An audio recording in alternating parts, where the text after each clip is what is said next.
방탕한 것을 따르는 자는, 이런 제목으로 잠언 강의를 이어가겠습니다. 세상에는 악인과 의인 두 종류의 사람이 존재합니다. 그렇게 의인과 악인으로 구별되는 근거는 하나님을 경외하는 자와 하나님을 불신하며 멸시하는 자가 그것입니다. 자, 그렇다면 우리는 좀 더 깊이 들어가서 그러면 누가 진정한 의인인지를 규명할 필요가 있습니다. 왜냐하면 의인인 것처럼 보이는 악인들이 존재할 수 있기 때문입니다. 세상에서도 그렇고 교회 안에서조차 그렇습니다. 형식적이고 종교적인 삶을 살고 있다고 해서, 형식적이나 종교적인 삶을 살고 있다고 해서 그가 하나님의 자녀인 의인으로 간주될 수는 없는 일입니다. 왜냐하면 그것은 성경을 통해 이미 증명이 되었기 때문이죠. 마태복음 7장 21절에서 22절에 주님이 이렇게 말씀하셨습니다. 나더러 주여 주여 하는 자마다 천국에 다 들어갈 것이 아니요 다만 하늘에 계신 내 아버지의 뜻대로 행하는 자라야 들어가리라. 그날에 많은 사람이 나더러 이르되 주여 주여 우리가 주의 이름으로 선지자 노릇하며 주의 이름으로 귀신을 쫓아내며 주의 이름으로 많은 권능을 행치 아니하였나이까 하리니, 이렇게 되어 있습니다. 형식적이고 종교적인 신앙생활을 하는 사람들, 입으로는 주여 주여라고 합니다. 심지어 선지자 노릇까지 합니다. 참 선지자는 아닙니다. 선지자 노릇을 할 뿐입니다. 목사 노릇, 성도 노릇, 신자 노릇을 하는 거지 신자는 아니라는 거죠. 그런 자들이 분명히 있다고 주님이 말씀하셨습니다. 그런 자는 천국에 들어갈 수 없다는 얘기죠. 간헐적으로 말씀을 보기도 하고 형식적이긴 하나 기도를 전혀 하지 않는 건 아닙니다. 종교적인 형식과 관성은 간신히 유지하면서 그것을 지키고는 있어도 그 마음에 진정으로 그리스도가 거하지 않으므로 고질적으로 하나님의 뜻에 불순종하고 복종하지 않는 삶을 살아가는 자들은 신자라고 볼 수 없다는 사실이 이처럼 성경에 분명하게 명시되어 있는 것입니다. 우리가 보고 있는 잠언은 수많은 말씀을 통해서 악인과 의인을 대조적으로 이렇게 설명하면서 그것을 정의해 나가고 있습니다. 하나님의 영이 함께 하시는 의인의 삶과 그렇지 않은 악인의 삶이 어떻게 분명한 극명한 대조를 이루면서 특징적으로 나타나는지를 계속해서 우리에게 설명함으로써 이 말씀을 거울 삼아 의인과 악인에 대해서 알라는 것입니다. 의인과 악인의 삶에 대한 올바른 판단의 기준을 제공해서 피할 수 없는 의인과 악인의 삶의 그 결과를 우리에게 단호하게 설명함으로써 그대들은 지금 어느 편에 서 있는 자들이뇨 하고 우리에게 질문을 던지고 있는 것이죠. 그리스도 안에서 의인의 삶을 추구하는 것이 우리의 모든 삶 속에서 하나님께 영광을 돌리는 길이라는 지식과 이해를 돕고 있는 이런 잠언의 말씀들을 우리가 계속해서 보고 있는 것입니다. 오늘의 말씀도 그와 같은 측면에서 이해해야 될 말씀입니다. 8절을 보십시오. 사람은 그의 통찰력에 따라 칭찬받는다. 그러나 마음이 뒤틀린 자는 멸시받는 자가 된다. 직역을 하면 이런 뜻입니다. 한글 성경에 지혜대로라고 번역된 원문의 의미는 신중하다, 숙고하다, 지혜롭게 행동하다, 현명하다, 이런 뜻입니다. 하나님을 경외하면서 진리의 말씀을 통해 끊임없이 자기를 성찰하는 사람들은 매사에 지혜롭게, 신중하게, 현명하게 행동하게 된다는 것입니다. 점점 입은 무거워지고 생각은 깊어지게 됩니다. 얼마나 많은 경우에 나의 그릇되고 신중하지 못한 성급한 생각들과 결정들이 숱한 어려움들을 초래하게 되었는지를 삶의 현장에서 살아가면서 경험했기 때문에 믿음이 점점 깊어지면 어떻게 됩니까? 하나님 앞에서 더 신중해지고 숙고하게 되고, 이게 주의 뜻인지 아닌지 숙고하게 되고 지혜롭게 판단하고 행동하기 위해서 더 노력하게 된다는 것입니다. 그렇게 사람은 인생을 통해서 터득하고 깨닫게 된 그 지혜로움을 통해서 현명한 판단과 선택을 통해서 하나님을 기쁘시게 하는 삶을 살아가게 되고, 그 결과는 무엇입니까? 사람들에게 칭찬을 받는 자리에까지 자기가 원치 않았지만 말씀대로 열심히 살다 보니까 그렇게 사람들에게 영예를 얻는 자리까지 나아가게 되더라는 것입니다. 그러나 사람은 결코 자기의 능력으로 지혜로워질 수 없습니다. 인간은 전적으로 타락하고 무능하고 부패하고 무지하기 때문입니다. 따라서 여기서 말하고자 하는 지혜는 하나님 안에서의 지혜입니다. 결국 부단히 진리의 말씀을 깨달음을 통해서 얻게 되는 하늘의 지혜, 참된 지혜를 의미하게 됩니다. 믿음으로 매 순간 하나님의 말씀을 따라 올바르고 신중하게 지혜로운 길을 행한 자는 결국 그 아름다운 삶으로 인해서 사람들의 찬사를 받게 되는 자리까지 나아가게 되더라. 그의 모든 삶이 하나님 앞에서 참으로 탁월하고 아름다운 삶이었음을 하나님께만 인정받는 게 아니라 사람들에게, 그를 아는 모든 사람들에게조차 인정을 받게 되더라 하는 것입니다. 하나님이 그의 삶을 그렇게 인도하고 지도하고 이끌어 오셨기 때문입니다. 그러나 마음이 패려한 자는 멸시를 받게 된다. 이렇게 성경이 말씀합니다. 패려하다, 한글에서 패려하다라고 이렇게 번역된 이 원문의 의미는 뒤틀리다, 구부러지다 이런 뜻입니다. 그러니까 그 마음이 심히 왜곡되고 강팍하게 되어서 하나님의 법을 거부하고 불법을 저지르는 이런 상태를 의미하는 것입니다. 그러니까 마음이 뒤틀어진 자, 마음이 점점점 이렇게 왜곡되고 뒤틀어지고 굽어지는 자는 하나님의 말씀과 뜻을 분별하지 못함으로 결국 어리석은 길로 행하게 됩니다. 마음이 하나님을 향해서 딱 고정되어 있고 하나님을 향해 활짝 열려 있으면 좋은데 마음이 뒤틀려 있고 굽어 있단 말입니다. 그러니 죄를 범하게 되고 하나님의 뜻에서 이탈하게 됩니다. 그 결과는 사람들에게 멸시와 천대를 받게 된다. 이렇게 성경이 말씀합니다. 악인은 믿는 자들을 멸시하지만 그는 결국 하나님과 의인들의 멸시를 당하게 됩니다. 어리석은 길로 가는 자를 향한 모든 불명예가 그를 뒤쫓게 되어 있다는 것입니다. 자, 그런데 중요한 게 뭐겠습니까? 마음이 패려한 자라고 했잖아요. 결국은 무엇이 문제냐? 마음이 문제라는 것입니다.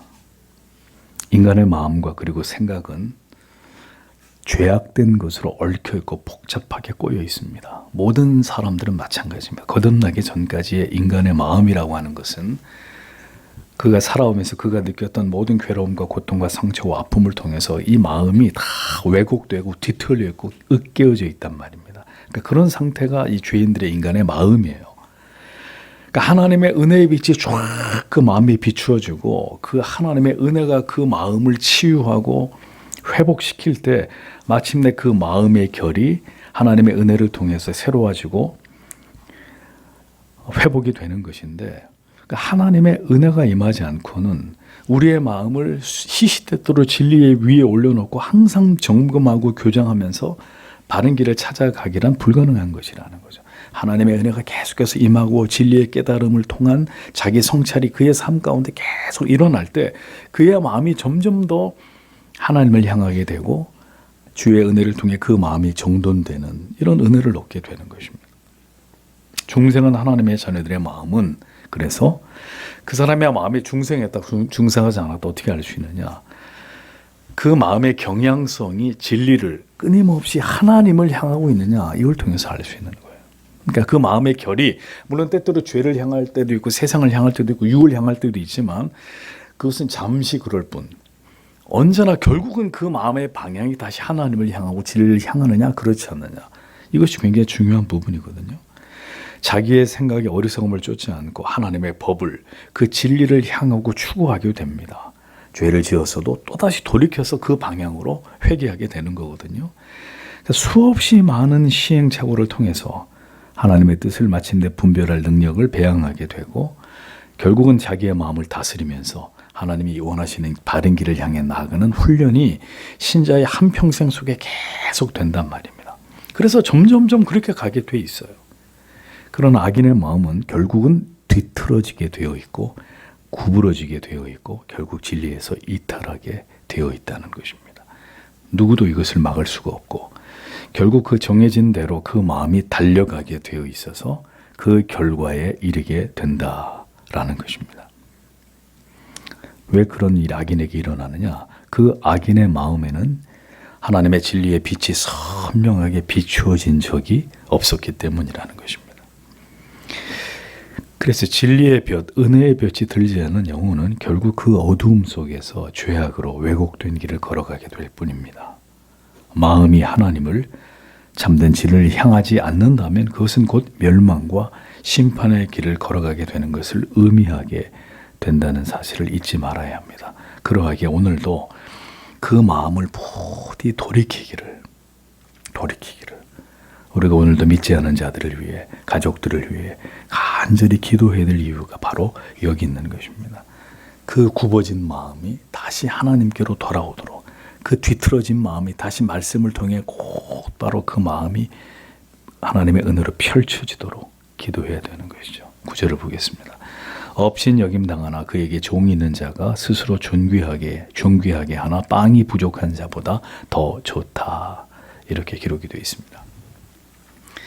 한글 성경에 비천이 여김을 받는다, 비천이 여김을 받는다 이렇게 되어 있죠. 비천이 여김을 받을지라도 이렇게 되어 있는데 원어의 의미는 약간 다릅니다. 여기서 비천이 여김을 받는다라는 말은 주목을 받지 못한다는 뜻인데요. 더 구체적으로 남의 이목을 별로 의식하지 않고 자기를 언제나 이 겸허한 자리에다가 두면서 자신이 가진 것을 절대로 자랑하지 않는, 자기를 드러내거나 높이지 않는 겸손한 모습을 가리킵니다. 그러니까 좋은 의미인데 한글 성경에는 비천이 여긴다 이렇게 표현해서 좀 그 의미가 약간 왜곡될 수 있는데, 지식이든 재물이든 자신의 가진 것으로 자신을 드러내려고 하지 않고 검소하게 그런 것들을 다 감추고 그게 대단한 것이 아닌 것처럼 그렇게 살아간단 말이죠. 그런데도 그렇게 아닌 것, 자기가 많은 것들을 세상에서 자랑할 수 있어도 그런 것이 아무것도 아닌 것으로 여기면서 검소하게 전혀 그렇지 않게 산단 말이에요. 근데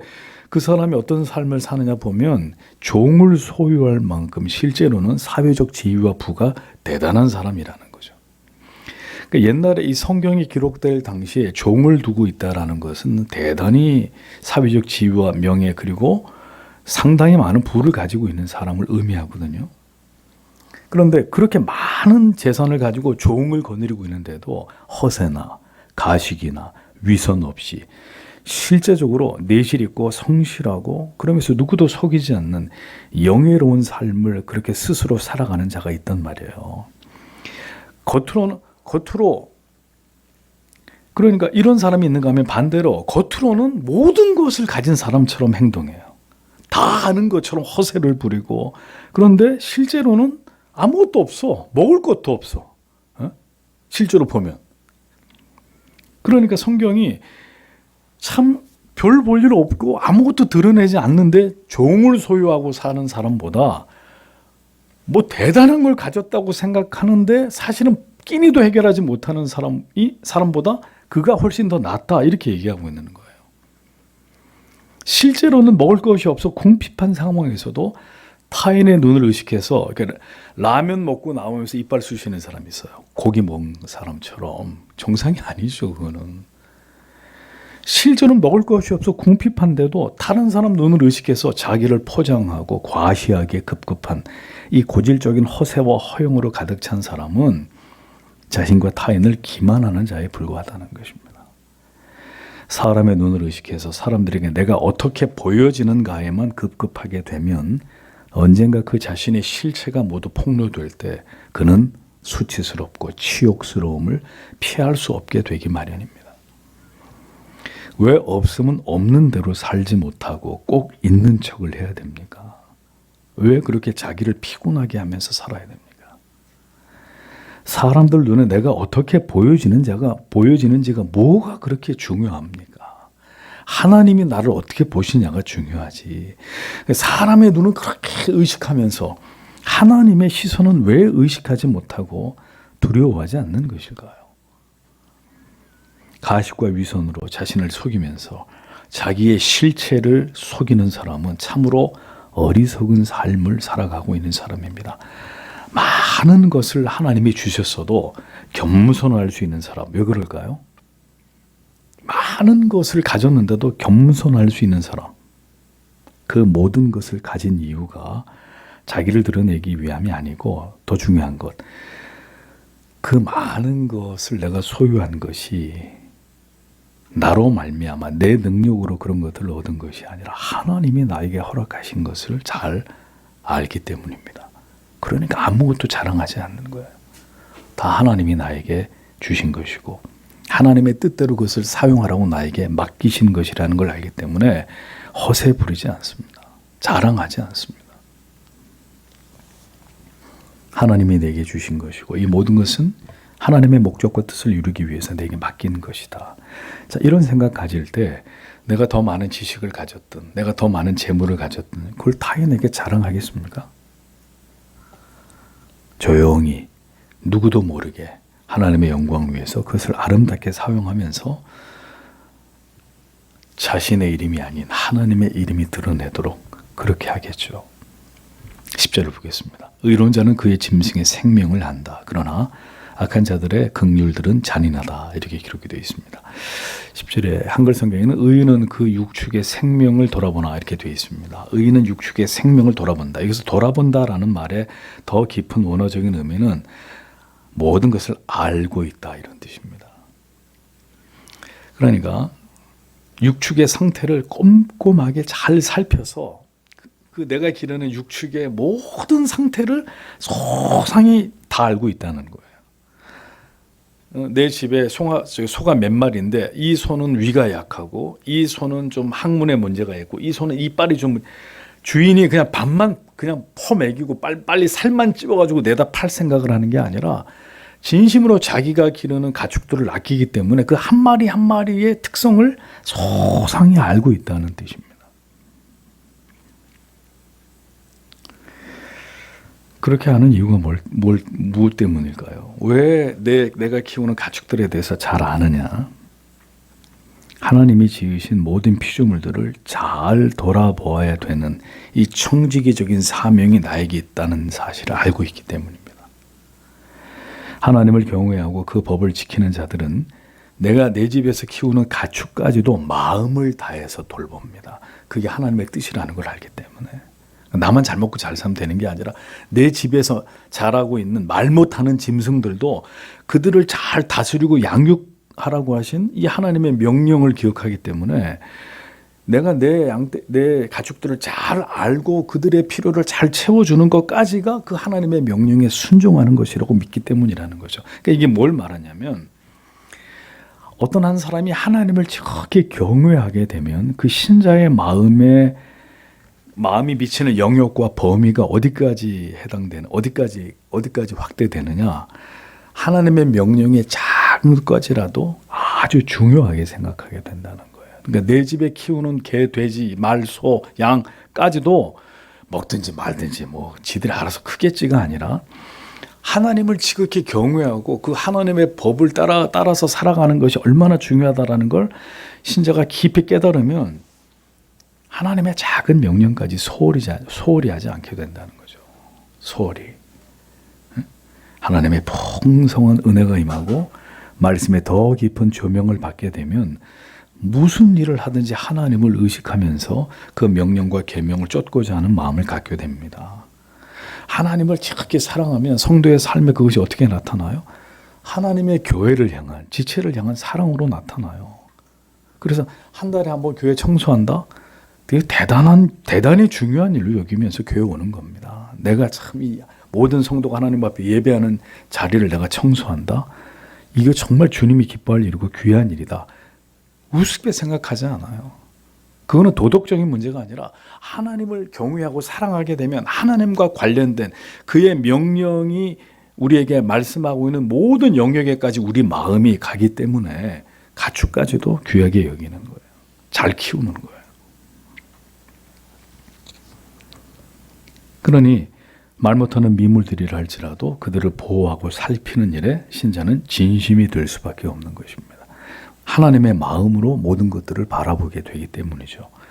하나님의 마음이 점점 우리들에게 부어질 때 우리는 모든 일들 속에서 하나님의 뜻을 행하게 되고 모든 일들을 하나님의 관점으로 바라보게 된다라는 것입니다. 자, 그런데 악인의 긍휼은 잔인이다 이렇게 말씀합니다. 악인의 긍휼 모순 된 표현입니다. 악인에게 무슨 긍휼이 있어요? 근데 악인의 긍휼이래요. 그러니까 다분히 이 표현은 풍자적인 표현이라는 걸 알 수 있죠. 악인이 긍휼을, 악인이 자상함을 표현한다? 뭐가 있다는 얘기입니다. 그게 순수하지 않고 뭔가 좀 꼼수가 있다는 얘기죠. 자기 유익을 생각해서 긍휼을 베푼다라는 겁니다. 그러니까 그 가축을 진정으로 위한다기보다는 그가 사료를 주는 것은 항생제를 잔뜩 섞인 그 먹이로 가축을 먹이는 것은 잔병 없이 그냥 빨리빨리 자라기를 바라는, 그래서 빨리 경제적 이익을 취하려고 하는 그런 생각에서일 뿐이지, 진정으로 가축을 정성껏 돌보면서 그 가축의 필요를 돌봐주려고 하는 그런 마음이 아니라는 거죠. 그러니까 악인도 열심히 사료를 줘요. 안 주는 거 아닌데 그 사료는 정말 영양가 있는 걸 골고루 잘해서 포동포동 살찌고 건강하게 자라게 하기 위해서 주는 게 아니라 항생제를 막 잔뜩 때려 넣어가지고 어떤 병도 안 걸리고 빨리빨리 자라가지고 빨리 상품 가치를 만들기 위해서, 그게 악인의 긍휼이라는 거예요. 프랑스에서 거위 간 요리가 인기랍니다. 저는 돈 주고 먹으라, 그게 공짜로 준다고 해도 안 먹겠는데 거위 간 요리가 인기인데, 언젠가 제가 TV를 보니까 거위의 간의 크기를 빨리 성장시키기 위해서 거위를 키우는 농장에서 거위 입을 강제로 이렇게 열고 여기다가 파이프를 꽂아요. 그래가지고 옥수수를 막 엄청난 양을 곧바로 직통으로 이렇게 식도를 통해서 위로 그냥 막 쏟아 붓는 겁니다. 그렇게 하면 급격히 간이 커진대요. 얼마나 잔인한 짓입니까, 이게. 그러니까 가축들에게 긍휼을 베풀어서 잘 먹이는 것 같이 보이지만 사실은 긍휼을 베푸는 게 아니라 잔인한 방법으로 자기의 이윤을 극대화하고 있는 것일 뿐이죠. 악인에게는 하나님의 마음이 존재하지 않기 때문에 이렇게 가축을 키우는 일에 있어서도 수단과 방법을 가리지 않고 잔인하기를 없는 방식으로 자기의 이익만 생각하면서 악을 범하게 되더라 하는 것입니다. 하나님의 뜻과 마음을 생각하는 기업의 대표라면 그는 그 기업에서 일하는 모든 직원들, 그들의 모든 그 건강을 속속들이 챙기고 그들의 가족들에게까지 생각하고 배려할 것입니다. 그렇게 하는 것을 자기의 기쁨과 보람으로 생각할 거예요. 그러나 하나님을 알지 못하는 악덕 기업주는 자기 이익만을 극대화하기 위해서 설령 무엇인가 직원들에게 어떤 배려를 하는 것처럼 보이는 이런 어떤 행동을 하더라도 거기에는 다 어떤 노림수가 있는 거죠. 실상은 전부 다 자기 이익을 위해서, 더 많은 이익을 창출하기 위해서 더 열심히 일을 하도록 만들게 하기 위한 수법에 지나지 않다는 것입니다. 그러니까 긍휼을 베풀어도 그 사람은 하나님 볼 때 잔인한 사람이에요. 잔인한 사람. 그게 악인들의 악한 마음이라고 성경이 일컬하고 있는 것입니다. 이어지는 11절을 보겠습니다. 그의 땅을 경작하는 자는 빵으로 만족한다. 그러나 헛된 것들을 뒤따르는 자는 마음이 부족하다. 이렇게 되어 있습니다. 자기의 토지를 경작하는 자는 먹을 것이 많거니와 방탕한 것을 따르는 자는 지혜가 없는지라. 이렇게 되어 있죠. 여기서 토지를 경작하는 자란 자신이 심고 노력한 결과에 따라서 욕심 없이 정직하게 일한 대가로 만족하는 자를 가리킵니다. 양식을 얻기 위해서 부지런히 땅을 갈고 비료를 주면서 성실하게 일한 사람은 결국에 양식으로 가득 채워지게 되는 결과를 얻게 된다는 것입니다. 수고스럽게 땀을 흘려야 되는 일이지만 성실하게 그 일을 한 사람은 그 열매를 통해서 만족할 결과를 얻게 된다고 성경이 말씀합니다. 그런데 방탕한 것을 따르는 자는 지혜가 없다. 이렇게 말씀합니다. 여기서 방탕한 것이란 가치 없는 것, 진리가 말씀하고 있지 않는 가치를 쫓는 것입니다. 세상적인 것, 물질적인 것. 성경의 진리를 떠나 세상의 모든 헛된 것들을 추구하는 자들은 필경 어리석음에 빠져서 인생의 소중한 시간과 물질을 모두 탕진하게 되는 결과를 피할 수 없게 된다는 것입니다. 하나님을 떠나 부정한 수단과 이기적인 탐욕과 욕망을 가지고 성공을 추구하고 부를 얻고자 하는 자들은 모두 그릇된 과정과 결말에 이르게 된다는 것입니다. 인생에서 하나님을 알아가는 가장 귀한 가치를 버리고 단순히 세상에서 성공을 거머쥐고자 하는 그릇된 욕망의 노예가 되어서 결국 방탕한 삶을, 세상을 사랑하는 삶을 살아가게 되는 그 어리석음으로 결국 귀결될 수밖에 없다. 성경은 분명하게 악인이 걸어가는 길에 대해서 이렇게 말씀하고 있습니다.